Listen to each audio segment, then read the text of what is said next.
Haleluya, saudara. Shalom, selamat pagi, saudara sekalian yang dikasihi Tuhan. Puji Tuhan, pagi hari ini kita dapat kembali bersama-sama mengawali hari sebelum kita melakukan segala aktivitas kesibukan kita bersama dengan Tuhan dan firman Tuhan.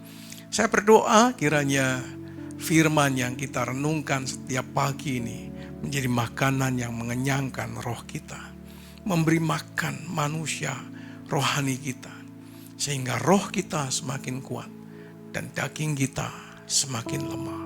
Bukan daging kita semakin kuat, roh kita semakin lemah.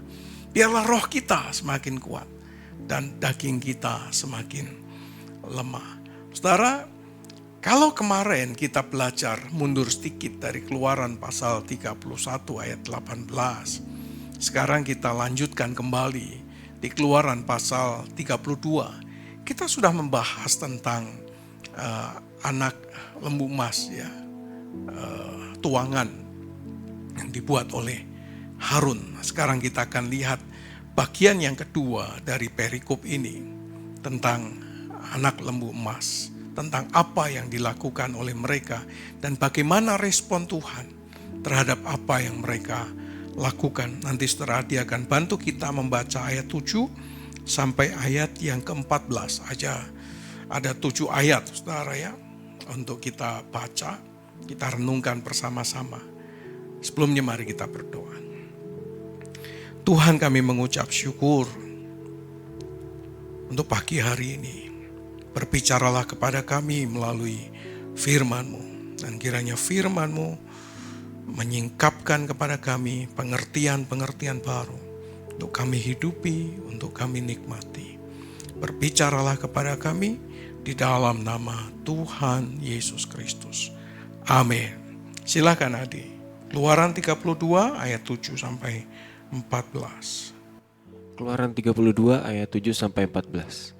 Berfirmanlah Tuhan kepada Musa, "Pergilah, turunlah, sebab bangsamu yang kau pimpin keluar dari tanah Mesir telah rusak lakunya. Segera juga mereka menyimpang dari jalan yang kuperintahkan kepada mereka.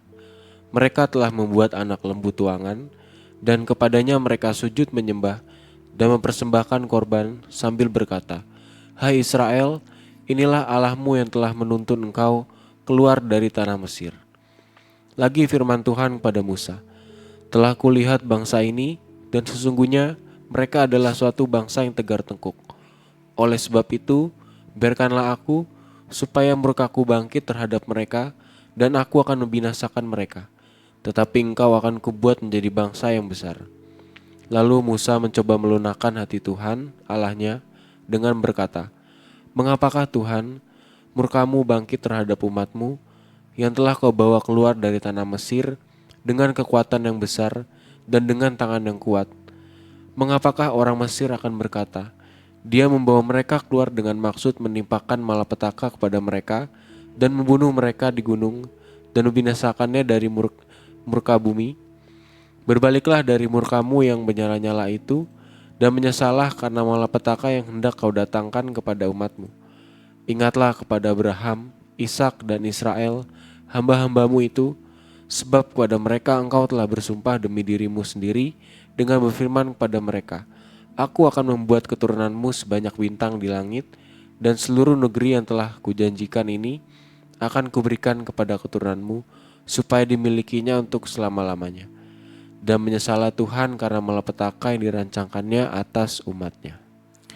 Saudara sekalian, ada stigma yang seringkali kita dengar, dan itu menjadi masuk di dalam otak kita sampai hari ini, tertanam dalam pengertian kita, yaitu Allah Perjanjian Lama adalah Allah yang kejam, Allah yang pemarah, Allah yang murka, dan murkanya itu luar biasa.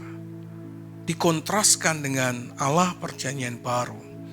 Allah Perjanjian Baru adalah Allah yang kasih, Allah yang lembut, Allah yang mengampuni, Allah yang mengasihi umatnya. Betulkah stigma itu, saudara?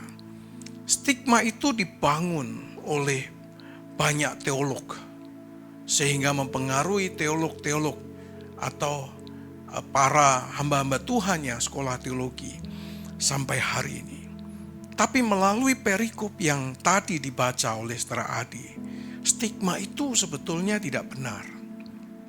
Stigma Allah yang kejam, Allah yang pemarah, Allah yang murka, lalu kemudian menghukum seketika, itu sebetulnya tidak benar. Kenapa demikian? Apa yang tadi kita dengar dan yang sudah dibaca oleh Saudara Adi menunjukkan kepada kita, Allah bukan Allah yang murka in the sudden, by the sudden, yang secara tiba-tiba dia marah tanpa alasan. Allah adalah Allah yang murka, yang semaunya sendiri. Kalau saudara membaca perikop dan mengikuti apa yang tadi dibaca oleh Saudara Adi, menunjukkan kepada kita, Allah bukan Allah yang bertindak buru-buru, saudara.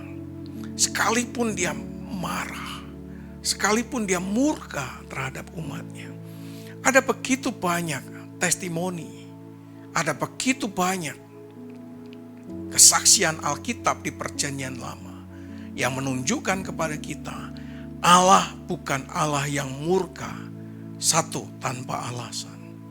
Allah bukan Allah yang murka, lalu menghukum dan membinasakan tanpa memberi kesempatan.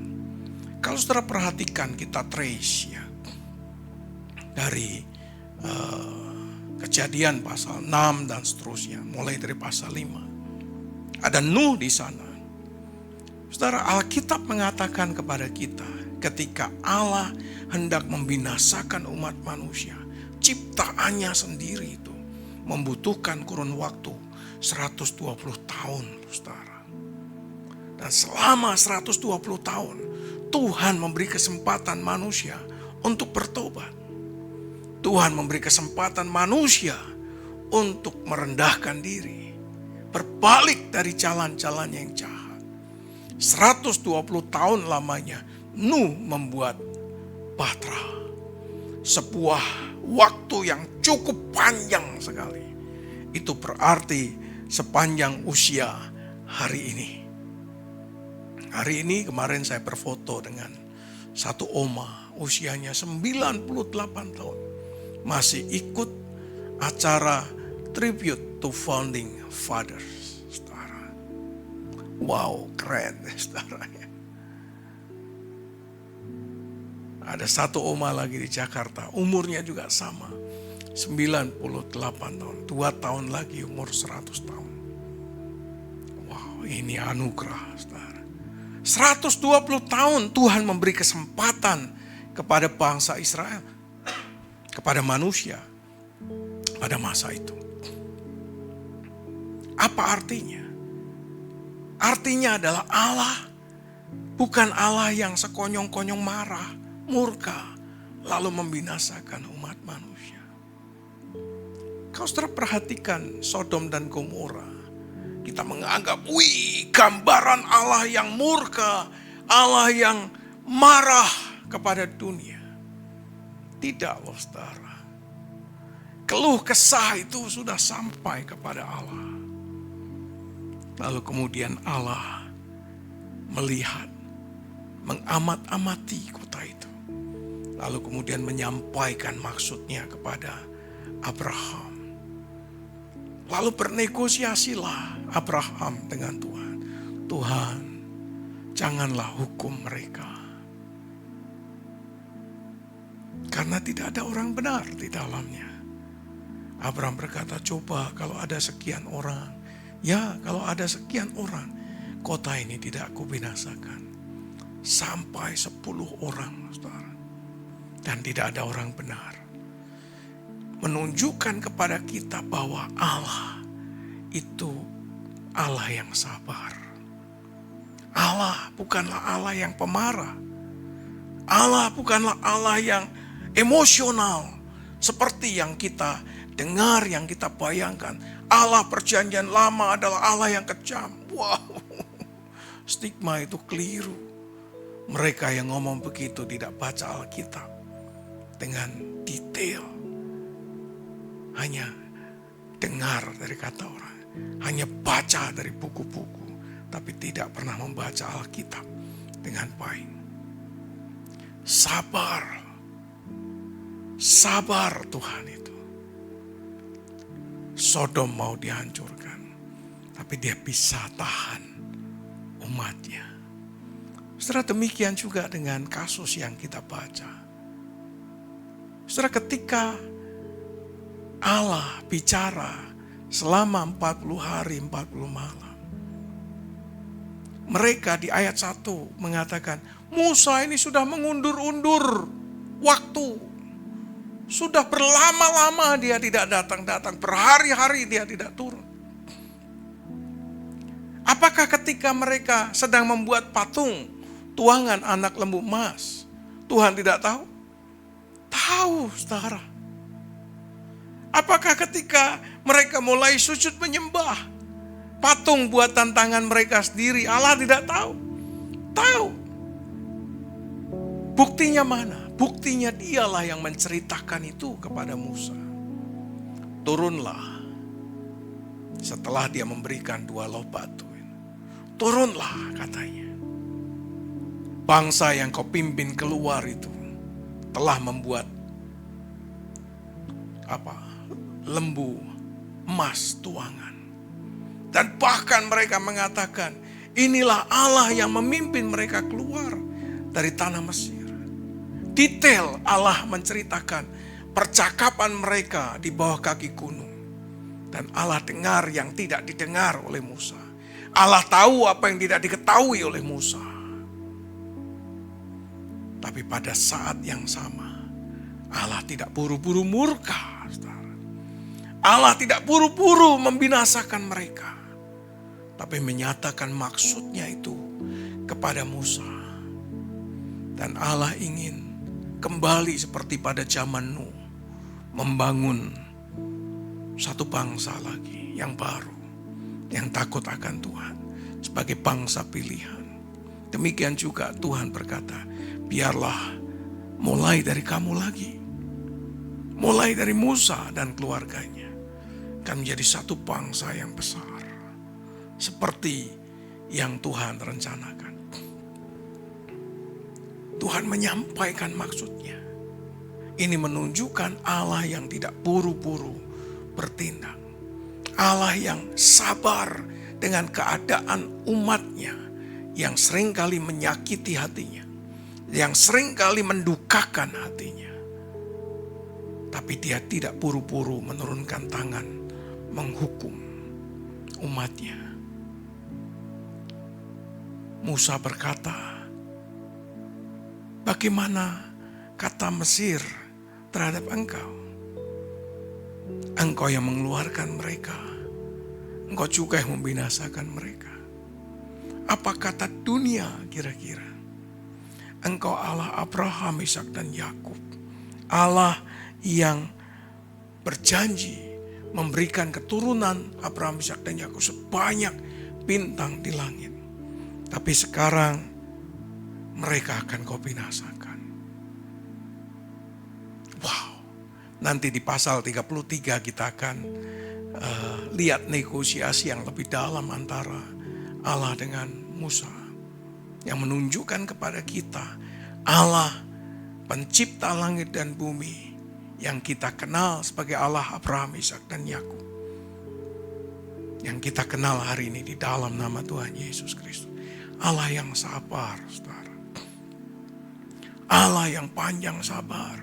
Dan itu dibuktikan oleh Musa sendiri. Nanti di Keluaran pasal 33, Musa berkata kepada Tuhan, Engkau Allah yang panjang sabar. Long suffering. Padahal suffering itu artinya apa? Apa di suffering di? Penderitaan ya. Menderita. Jadi kalau long suffering berarti apa? Panjang penderitaan. Tapi terjemahannya panjang sabar. Rela. Sabar, saudara. Demikian juga dengan kita, saudara. Allah tuh seringkali sabar dengan kita, saudara. Dia sabar dengan hidup kita. Berapa banyak kita mendukakan hatinya, saudara. Berapa banyak, saudara, kita mendukakan hatinya. Kita seringkali tidak setia dengan dia. Seringkali tidak mentaati firman-Nya. Seringkali kita masih hidup di dalam dosa. Yang kita hidupi bahkan setiap hari dosa itu. Tanpa kita takut lagi akan Tuhan. Tapi Tuhan masih sabar dengan kita. Dengan semua dosa kita. Dengan semua kesalahan, kejahatan, ketidaktaatan dan kesetiaan kita. Tuhan sabar dengan kita. Kitalah yang seringkali tidak tahu diri. Sama seperti bangsa Israel yang tidak tahu diri, saudara. Yang menganggap, yang memberkati mereka adalah patung anak lembu emas yang baru saja mereka buat. Tapi sudah mengatakan, inilah yang memimpin kami. Demikian juga dengan kita. Bahwa berkat yang kita terima hari ini, kita mengatakan, inilah karena kemampuanku. Aku bekerja siang dan malam. Kayak bus, saudara. Bus siang malam. Kita mengatakan, ini hasil karyaku. Aku bisa sampai seperti ini. Achievement sampai di sini. Karena aku bekerja keras. Kita lupa bahwa kalau hari ini kita ada sebagaimana kita ada. Karena anugerah Tuhan semata-mata. Tapi seringkali kita lupa bahwa kalau kita sampai di sini. Seperti ini. Dalam keadaan saat ini. Semua karena Tuhan. Kalau bukan Tuhan kita mungkin tidak pernah sampai dalam situasi keadaan seperti hari ini. Mari kita belajar, saudara. Tuhanlah yang memberkati kita. Tuhanlah yang memelihara kita. Tuhanlah yang menaungi kita. Sehingga kita sampai di sini. Jangan sampai kita lupa bahwa semua berkat itu datangnya dari Tuhan. Jangan sampai kita lupa kalau kita mencapai pencapaian seperti saat ini. Itu karena Tuhan, saudara. Jangan sampai kita lupa lalu mengatakan bahwa ini karena anak lembu emas. Ini karena ini, bukan karena Tuhan. Wow. Orang-orang yang lupa diri, menganggap achievement, pencapaian mereka bukan karena Tuhan. Tapi karena kerja keras mereka. Tapi karena ilah-ilah lain yang menolong mereka. Dan sebagainya. Saya berdoa, saudara. Mari, saudara, condongkan hati kita tetap kepada Tuhan yang sabar memelihara kita sampai hari ini. Namun demikian perlu kita ketahui, kesabaran Tuhan bukan berarti mengizinkan kita untuk menghidupi kehidupan yang jahat. Menghidupi kehidupan di dalam dosa. Menghidupi kehidupan yang jauh dari kehendak Tuhan. Tidak. Kesabaran Tuhan mengajarkan kepada kita, memberi kesempatan untuk kita kembali kepada Dia. Untuk kembali menyembah Tuhan. Kembali mengasihi Tuhan. Kesabaran Tuhan berarti kesempatan untuk kita berbalik kepada Tuhan. Demikianlah nanti kita akan belajar bahwa kesabaran Tuhan adalah sebuah kesempatan untuk kita bertobat. Kesempatan untuk kita kembali dan mengasihi Tuhan. Bahwa kalau kita bisa sampai di sini hari ini seperti keadaan kita saat ini karena anugerah Tuhan semata-mata, bukan karena yang lain. Amin. Amin. Saya berdoa kiranya kita sungguh-sungguh mengasihi Tuhan, menyembah Tuhan dan mengatakan, Tuhan, because of you. Christ is enough. Kalau menunjukkan atau mengacu kepada khotbah saya di minggu pertama, saya berdoa ini akan memberkati kita. Amin. Amin. Mari kita berdoa. Tuhan, kami bersyukur, terima kasih Engkau sabar dengan kami ya Tuhan. Kami yang seringkali tidak tahu diri. Tuhan memberi kepada kami kesempatan untuk bertobat. Memberi kami kesempatan untuk kembali kepada Tuhan. Mengasihi Tuhan, menyembah Tuhan dengan sungguh-sungguh. Ampuni kami ya Tuhan. Ampuni kami. Kami bersyukur ya Tuhan untuk pengampunan-Mu, untuk kasih-Mu. Biarlah melalui AMD ini hati kami terus condong kepada Allah. Dan bukan condong kepada ilah-ilah yang lain. Terima kasih Bapa, Engkau Tuhan dan Juru Selamat kami yang hidup. Engkau telah menyelamatkan kami. Kami menyerahkan semua aktivitas kami sepanjang hari ini dalam tangan anugerah-Mu. Tuhan, hamba mohonkan berkat atas rumah tangga mereka, pekerjaan mereka, studi mereka, masa depan mereka dalam anugerah Tuhan. Kami memberkati Pak Narto, memberkati Pak Petrus, memberkati Pak Andreas, memberkati Tante Silvi. Kami memberkati Bu Wawa.